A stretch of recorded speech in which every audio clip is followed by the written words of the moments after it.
So ito nga guys, papakita ko sa inyo ito. Kabago-bagong bahay pero sinisira nila. Parang tingnan nyo, oh, 'di ba? Sayang naman pagkabago-bagong bahay.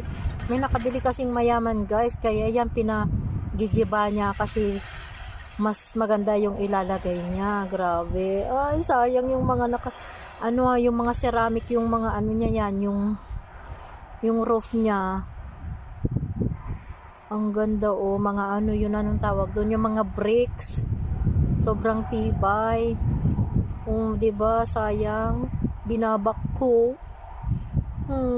Sayang naman ang bahay. Pagkaganda-ganda niyan, guys. Gusto kong mag-video doon sa taas, kaya lang eh. Teka, pupunta tayo kung makikita natin.